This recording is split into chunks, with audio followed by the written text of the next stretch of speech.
semuanya, hai teman-teman. Hari ini kita akan belajar tentang pengaplikasian turunan fungsi aljabar. Nah, kita akan belajar tentang garis singgung.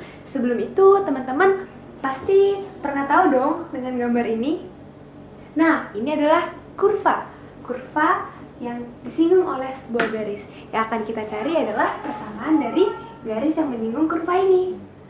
Nah, kurva yang tadi kalian lihat yang seperti ini, kita akan mencari persamaan dari garis tersebut atau garis yang menjunjung kurva. Persamaan itu bisa didapat dari turunan fungsi aljabar. Misalkan dengan persamaan seperti ini.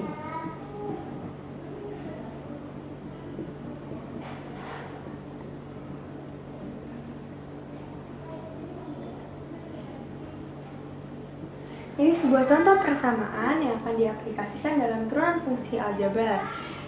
Ini hanya bentuknya saja, tidak harus seperti ini. Ini bisa berganti pangkat, yang penting pangkatnya itu bulat.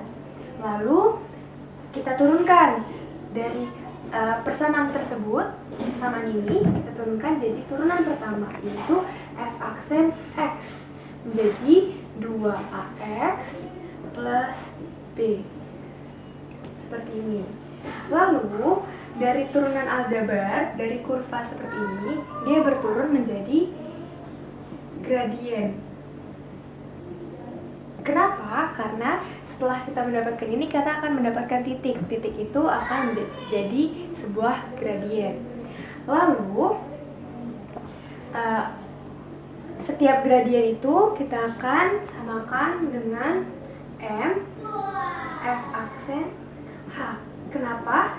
Karena ini kita akan dapatkan dari titik seperti ini. Dari kurva yang menyinggung itu akan kita dapatkan dari titik untuk mendapatkan gradien. Di sini kita misalkan k, di sini h, seperti itu.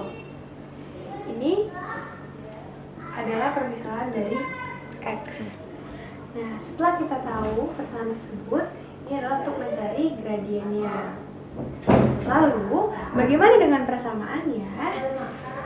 Persamaan ini kita bisa cari dengan seperti ini. Persamaan garis singgung H, K dengan cara Y dikurang K sama dengan M X dikurang H. Nah, dari titik ini kita bisa ubah menjadi X1, Y1. Dan untuk mencari gradien dari garis singgung, ini rumus yang dipakai. Atau yang bisa kita sering gunakan atau lebih umum dengan menggunakan X, X1, Y1, itu bentuknya jadi seperti ini. Y kurang Y1 sama dengan M dalam kurung X kurang X1. Jadi titik K dan H diganti dengan X1, Y1. Dalam mencari gradien terdapat hubungan dua garis. Yang pertama yaitu sejajar. Sejajar. Cara mencari gradiennya berarti M2 sama dengan M1. Yang kedua adalah tegak lurus. Tegak lurus. Cara mencari gradiennya dengan rumus M2 sama dengan min 1 per M1. Ini yang digunakan untuk mencari gradien. Jadi di sini kita mau bahas contoh soal buat materi garis singgung. Di sini pertanyaannya, tentukan persamaan garis singgung yang pada kurva Y sama dengan X kuadrat min 2X min 4 yang aksisnya 2. Kan kita udah tahu kalau aksis itu X. Terus di sini ditulis X1 sama dengan 2. Terus masukin ke substitusin ke ininya kurvanya. Y1 sama dengan kan X2. Langsung aja deh. Jadi 2 kuadrat min 2 min 4 dengan ini min 4. Terus di sini kita cari gradiennya. M sama dengan Y1. Terus ini kita turunin dari rumus kurva yang ini. Kan jadi X dikali 2 jadi 2X. Terus ini diturunin jadi 2 min 2. Di sini X-nya kan 2 sama kayak yang awal. Terus masukin ke rumus 2 dikali 2 min 2. Di sini hasilnya 4. Nah, terus sekarang cari persamaan garis singgung. Rumusnya itu Y min Y1 sama dengan M X min X1. Terus di sini masukin Y min, tadi Y1-nya kan min 4. Min 4 sama dengan M-nya tadi 2. Terus nih X min X1-nya juga 2. Terus dihitung Y plus 4 sama dengan 2X min 4. Di sini Y sama dengan 2X min 8. Selesai. Halo semuanya, nama aku Naila Ciwatara. Ini aku dari kelas 11 IPA 3 dan hari ini aku bakal ngejelasin materi setelah monoton, yaitu merupakan salah satu dari materi MTK wajib di kelas 11. Dan aku hari ini bakal ngejelasin apa itu setelah monoton dan dua macamnya. Jadi setelah monoton ini ada dua. Jadi yang pertama itu ada fungsi naik dan ada fungsi turun. Dan di fungsi naik itu fungsi naik ini merupakan definisinya interval yang menanjak dari kurva. Misalnya itu kurva naik yang bergerak dari kiri ke kanan. Jadi kalau misalnya ditandai kurvanya itu naiknya dari kiri ke kanan dan dia menjadi ke kanan, berarti itu merupakan fungsi naik. Jadi di sini ya kita tulis interval yang menanjak dari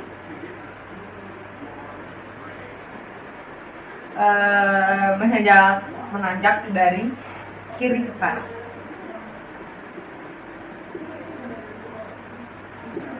Nah, sedangkan fungsi turun itu merupakan sebaliknya. Berarti kalau misalnya sebaliknya adalah interval yang bergerak naik dari kanan ke arah kiri. Nah, ini definisinya dari si fungsi naik dan fungsi turun. Kalau naik itu interval yang kurvanya dari kiri ke kanan, sedangkan kalau yang turun itu dari kanan ke kiri. Jadi mereka itu berkebalikan doang sebenarnya. Terus kalau misalnya gambar kurvanya itu kayak gini. Dia dari bawah naik ke atas, turun. Nah, di sini merupakan X1 dan X2. Jadi dia bergerak dari kiri ke kanan. Jadi dia maksimumnya itu bakal ada di sebelah kanan, sebelah sini. Nah, ya sekarang yang kiri ya, yang fungsi turun.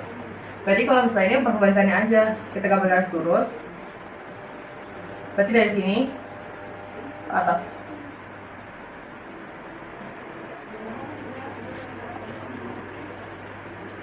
Dia ke atas. Oh my god. Udah banget. Ini dari kiri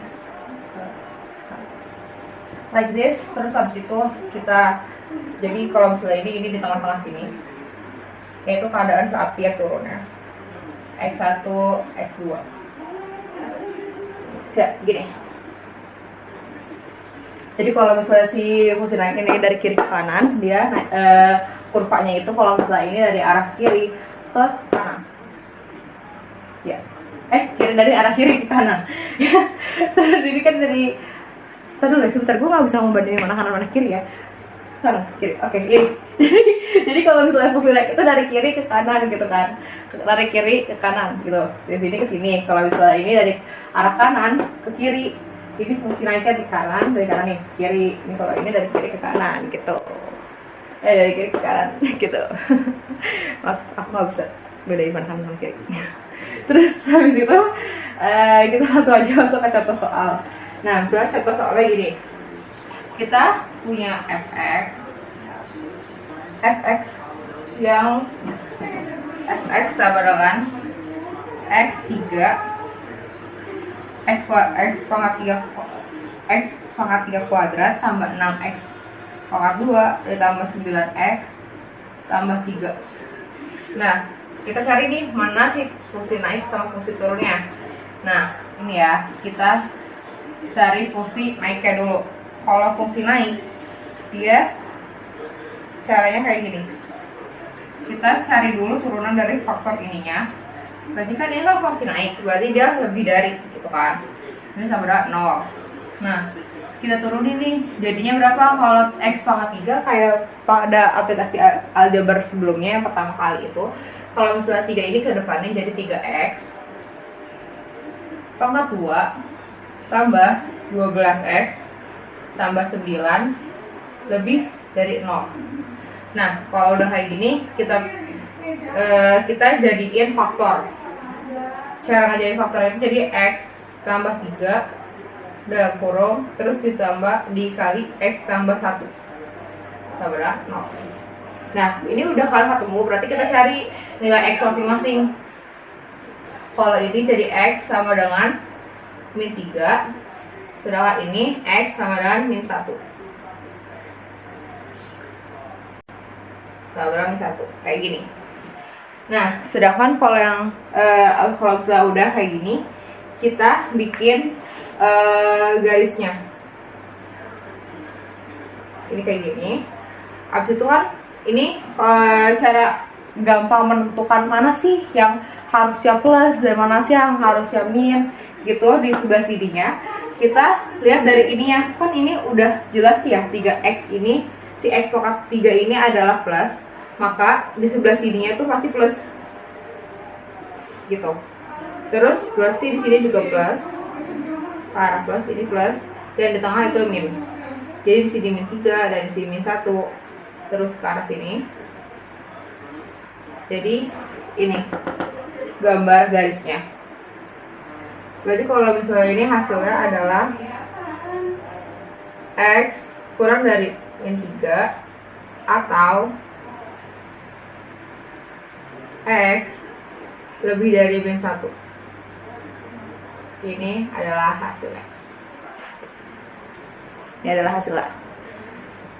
Sedangkan ini adalah apa ya, hasil garisnya dalam bentuk garisnya gitu loh. Ya kan tadi udah dijelasin kan tentang fungsi naik dan fungsi turun. Nah, sekarang aku bakal jelasin contoh soalnya nih. Nah, di sini aku udah punya contoh soalnya. Fx sama dengan x pangkat 3 dikurang 3x kuadrat dikurang 24x plus 1 akan turun dalam interval titik. Oke, kita jawab ya.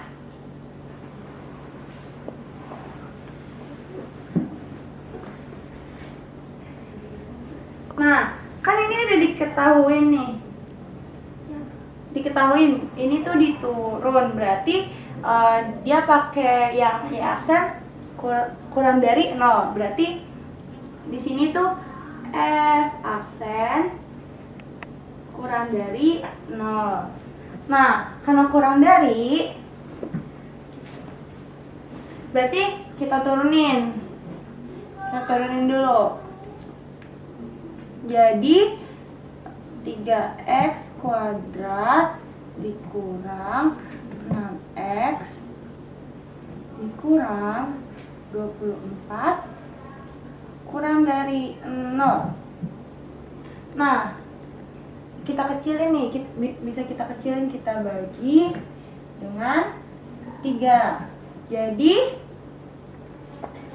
x kuadrat dikurang 2x dikurang 8 kurang dari 0. kita kita faktorkan ya. Kita faktorkan X jadi min 4 plus 2 kurang dari 0. Berarti kita dapat nih X sama dengan 4, X sama dengan min 2. Kenapa di sini 4, di sini min 2? Karena dia ini kurang dari. Kalau dikurang dari gini jadinya. Beda lagi kalau lebih dari. Nah, berarti kita dapat nih jawabannya. Jadi min 2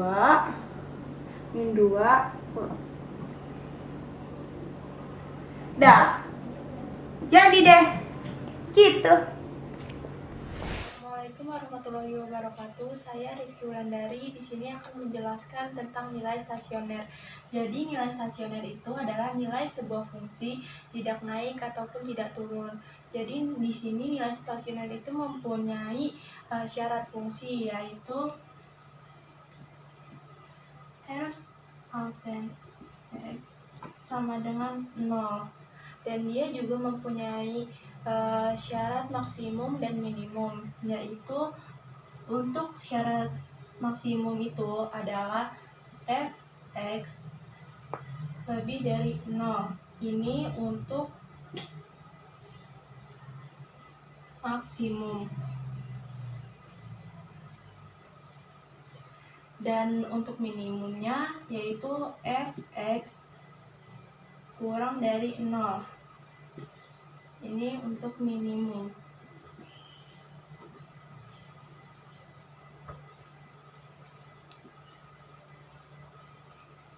Jadi di sini saya akan menjelaskan tentang diagram nilai stasioner. Jadi di sini ada titik di mana di sini berada nilai maksimum.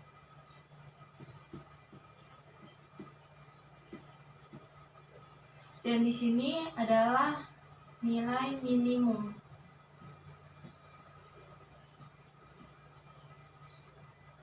Dan di sini bisa dikatakan sebagai fungsi naik.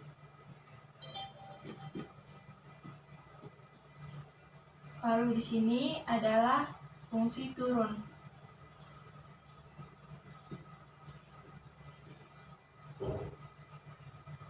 Nah, jadi kenapa nilai stasioner itu mempunyai nilai yang tidak naik ataupun tidak turun? Jadi dia tuh beradanya tuh di atas sama di bawah, bukan di sekitar sini ataupun di sini. Jadi dia di sini. Jadi di sini saya akan menjelaskan tentang jenis-jenis dari nilai stasioner. Jadi yang pertama itu ada nilai balik maksimum. Nah, balik maksimum itu adalah suatu nilai positif lalu ke negatif atau naik lalu turun. Jadi itu kan posisi positif itu selalu di atas. Nah, posisi negatif itu di bawah. Jadi balik maksimum itu yang di atas dulu yang positif, baru yang ke negatif yang di bawah. Nah, atau bisa digambarkan seperti ini.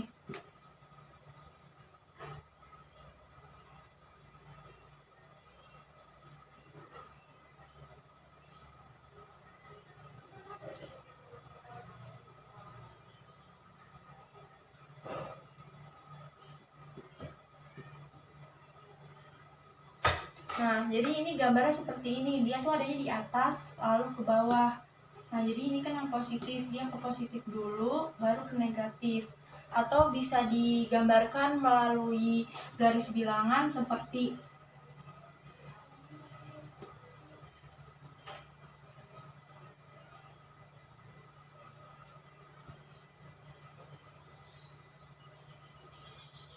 ini. Kenapa bisa jadi seperti ini?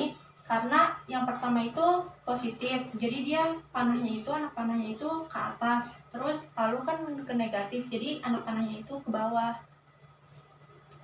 Nah, lalu di sini ada yang kedua. Yang kedua itu adalah balik minimum. Jadi balik minimum itu yaitu suatu nilai yang bernilai negatif, lalu positif atau turun lalu naik. Jadi itu sebalikan dari balik maksimum. Nah, bisa digambarkan seperti ini.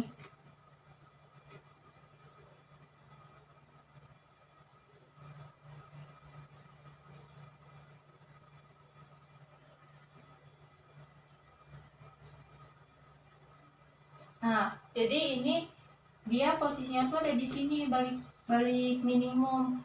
Jadi ada di bawah dulu, baru di atas titiknya itu. Nah, jadi dia panahnya itu negatif dulu, yang ke bawah, baru yang ke atas. Terus bisa digambarkan juga melalui garis bilangan seperti ini.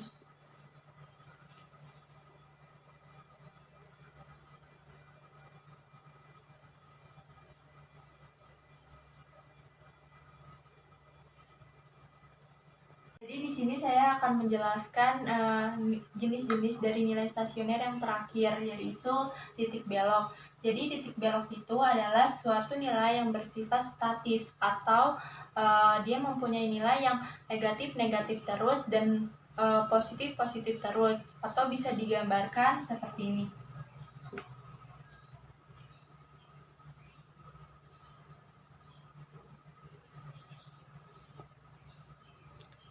Nah, jadi ini merupakan diagram yang bernilai negatif karena dia turun. Kalau negatif kan turun, jadi dia bernilai negatif, dia turun. Turun terus.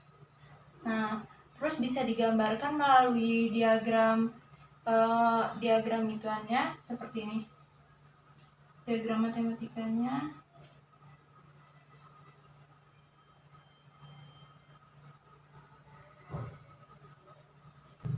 Nah, di sini saya akan menjelaskan yang bernilai positif. Jadi, nilai positif itu seperti ini gambarnya.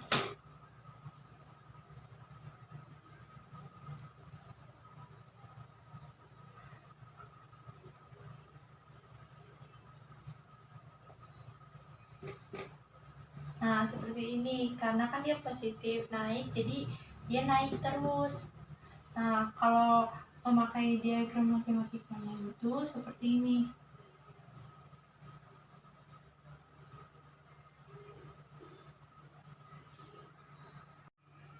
Selanjutnya di sini ada contoh soal. Jadi contoh soal itu, hitunglah nilai stasioner dari fungsi f(x) sama dengan x pangkat 3 ditambah 6x pangkat 2 ditambah 9x ditambah 2. Nah, jadi kita turunin dulu ya ininya. Kita tulis dulu yang tadi syaratnya itu. F aksen sama dengan 0. Habis itu kita turunin dari ininya. 3x pangkat 2 ditambah 12x ditambah 9 sama dengan 0. Nah, habis itu kita perkecil lagi dibagi 3. Jadinya x pangkat 2 ditambah 6x ditambah 3. Ini ditambah ya. Sama dengan 0. Nah, habis itu kita faktorin. Lalu kita faktorkan dari hasil ini menjadi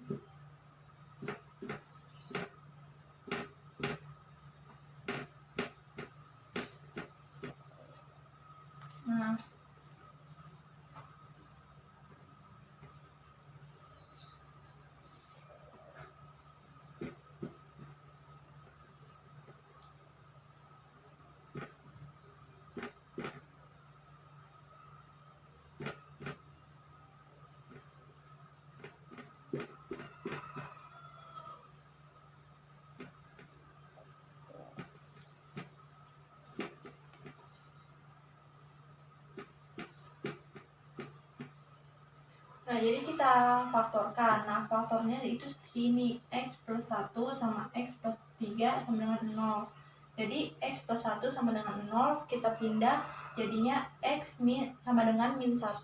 Lalu yang ini juga X plus 3 sama dengan 0. Lalu dipindah menjadi X sama dengan min 3. Lalu kita mencari nilainya itu melalui dari hasil pemfaktoran yang tadi. Jadi kita cari yang pertama dulu ya, X sama dengan min 1. Jadi kayak gini. F min 1 sama dengan min 1 pangkat 3 ditambah 0 min 1 pangkat 2 ditambah 9 min 1 ditambah 2. Nah, udah kayak gini, lalu kita ke bawahin lagi. Hasilnya itu min 1 ditambah 6 min 9 ditambah 2. Lalu kita hasilin semuanya jadi min 2. Nah, lalu kita cari dari pemfaktoran yang dari X plus 3 sama dengan 0 atau X sama dengan min 3.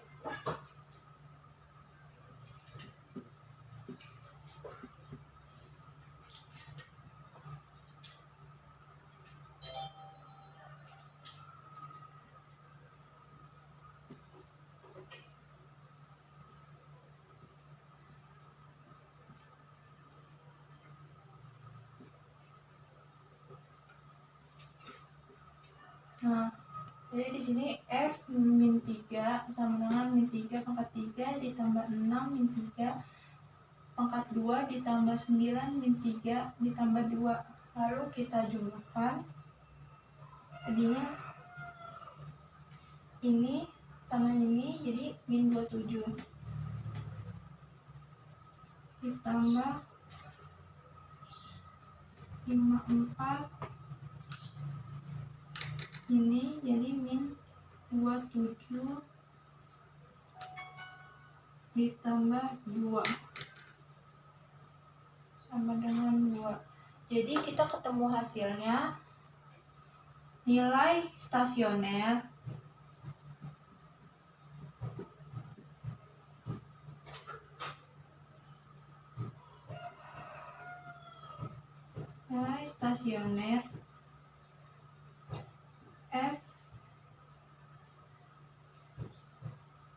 F min 1 sama dengan min 2 dan F min 3 sama dengan 2. Halo, nama saya Yuni Prateisha. Di sini saya akan menjelaskan tentang penggunaan turunan dalam soal cerita. Nah, penerapan turunan fungsi dalam kehidupan sehari-hari itu dapat ditemukan di bidang matematika. Gunanya apa sih? Untuk menyelesaikan limit menggunakan dalil L'Hospital dan menyusun persamaan garis singgung kurva. Nah, selanjutnya ada di bidang sains, yaitu tepatnya fisika, yang diterapkan pada gerak lurus berubah beraturan.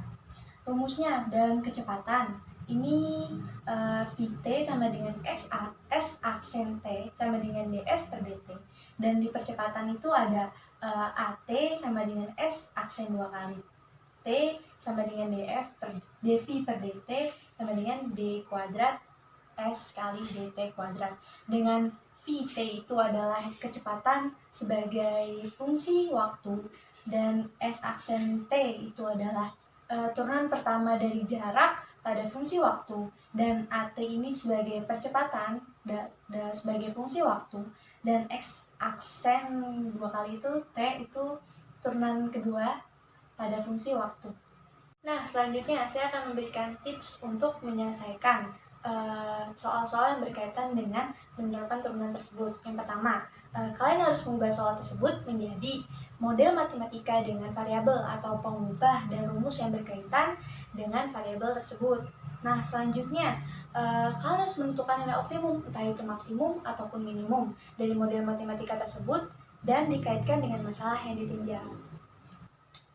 Nah, selanjutnya ada contoh soal. Contoh soal ini dalam bidang fisika, yaitu jika persamaan fungsi jarak terhadap waktu adalah St, T pangkat 3 ditambah T kuadrat ditambah 2T ditambah 1, maka hitunglah kecepatan benda pada saat T sama dengan 1.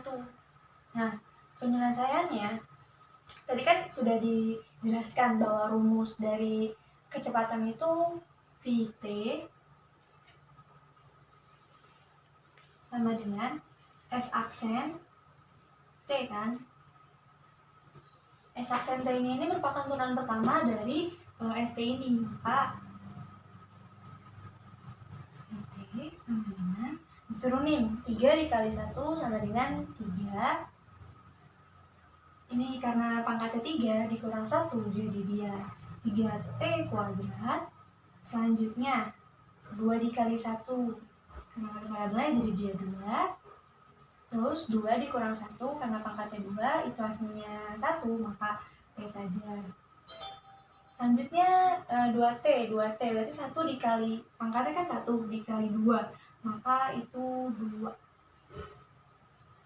Dan t itu kan 1, berarti 1 kurang 1 0. Apapun yang pangkatnya dihasilkan 0 itu kan sama dengan 1 ya. Jadi 2 kali 1 2, maka ini ditulis 2 saja. Selanjutnya suruh ngitung nih kecepatan benda pada saat t sama dengan 1.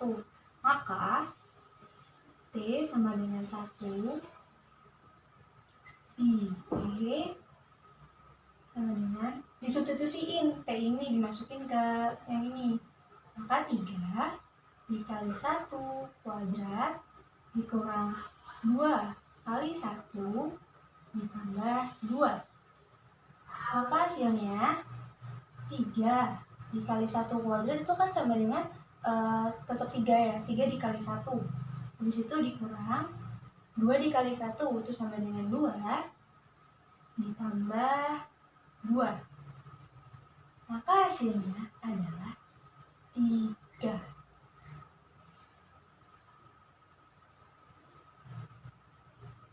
Jadi hasil dari kecepatan benda pada saat T sama dengan 1 itu 3 meter per second. Nah, selanjutnya ada soal penerapan di bidang matematika. Ini contoh soal SIMAK UI tahun 2012. Yaitu dari sehelai karton akan dibuat sebuah kotak tanpa tutup. Ingat ya, tanpa tutup. Dengan alas persegi, alasnya persegi. Jika jumlah luas bidang alas dan semua bidang sisi kotak adalah 192 cm persegi, maka volume kotak yang terbesar yang mungkin adalah. Nah, di sini saya mencoba menggambarkan, maaf kalau gambarnya jelek. Anggap saja ini alasnya persegi ya. Ini alas persegi, terus ini juga sisi kotaknya ada 4 kan. Yang ini tanpa tutup, makanya diarsip. Jadi, tadi kan dijelasin bahwa luas bidang alas dan semua bidang sisi kotak adalah 192 cm persegi kan. Maka L alas ditambah 4 kali sisi kotak sama dengan 192 cm persegi. Luas alas itu kan dia kan persegi itu kan sisi kali sisi ya. Karena ini alas, maka kita lakukan alas kali alas ditambah 4 kali sisi kotak. Sisi kotak ini kebetulan persegi panjang. Persegi panjang ini ada kayak alas sama tingginya kan. Maka 4 kali alas kali tinggi sama dengan 192 cm persegi. Ini dapat disepakati begini, 4AT sama dengan 192 cm persegi. Ini kan sama dengan A kuadrat ya. Langsung dipindah ruaskan ke sini, jadi minus A kuadrat. Maka T atau tingginya itu sama dengan 192 cm persegi dikurang A kuadrat per 4A. Ini baru ketemu T-nya. Nah, selanjutnya kita kan dapat mau tahu ya kalau misalkan volume itu rumusnya luas alas dikali tinggi. Nah, luas alas tadi kan sudah diketahui itu A kali A atau bisa A kuadrat. Nah, jadi sini A kuadrat dikali T-nya nih di sini, dimasukin ke sini. Berarti 192 cm kubik dikurang A kuadrat per 4A. Ini dikali pelangi ya, karena ini A sama ini bisa dicoret, jadi A nya tinggal 1, maka ini hasilnya 192 A dikurang A pangkat 3 karena A dikali A pangkat 2 itu sama dengan pangkat 3. Selanjutnya per 4, atau bisa dipisah juga kayak gini, 192 per 4 dikurang 1/4 A pangkat 3. Ini baru ketemu formulanya. Nah, untuk mempermudah ini masih bisa diperkecil. Hasilnya 48 A dikurang 1/4 A pangkat 3. Karena nilai optimum yang ditanya adalah yang maksimumnya, maka maksimumnya F aksen waktu itu turunan pertamanya itu sama dengan 0. Maka dari sini kita turunin jadi 48. Udah tahu kan cara nurunnya itu ya. Nah, selanjutnya ada 48 dikurang 3/4 A pangkat 2. Nah, ini langsung dipindah ruas aja. Jadi 48 sama dengan 3/4 A pangkat 2. Ini 48 bisa dibagi dengan 3. Hasilnya adalah 16 kan. Maka A kuadrat sama dengan 16 kali 4 sama dengan 64. Maka A-nya sama dengan akar 64 atau 8. A-nya udah ketemu nih 8. Nah, selanjutnya kita langsung substitusikan ke persamaan yang ini. Maka didapat volume terbesarnya atau maksimumnya 48 dikali 8 dikurang 1/4 8 pangkat 3 sama dengan 48 dikali 8 itu sama dengan 384. Dan ini 1/4 dikali 8 pangkat 3 itu hasilnya 128. Maka 384 dikurang 128 sama dengan 256 cm kubik hasilnya. 256 cm kubik. Maka volume kotak yang terbesar yang mungkin adalah 256 cm kubik. Udah kan? Nah, jadi udah pada ngerti belum sama video pembelajaran kita? Kalian semua pasti udah selesai nonton dong. Jadi kalian kalau misalnya belum ngerti, kalian ulang lagi deh. Kalian pahamin pelan-pelan. Nah, buat kalian semua tetap di rumah dulu karena kita masih menghadapi virus pandemi corona. Sekian dari kelompok kami. Kurang lebihnya mohon maaf. Wassalamualaikum warahmatullahi wabarakatuh. Stay at home.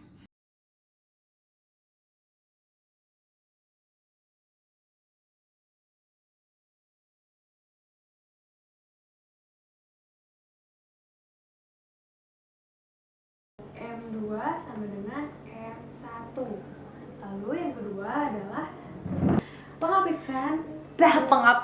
Sekarang nih aku udah punya tuh contoh soal. Kita lagi foto. Foto. Cheese. Foto udah. Foto. Didi.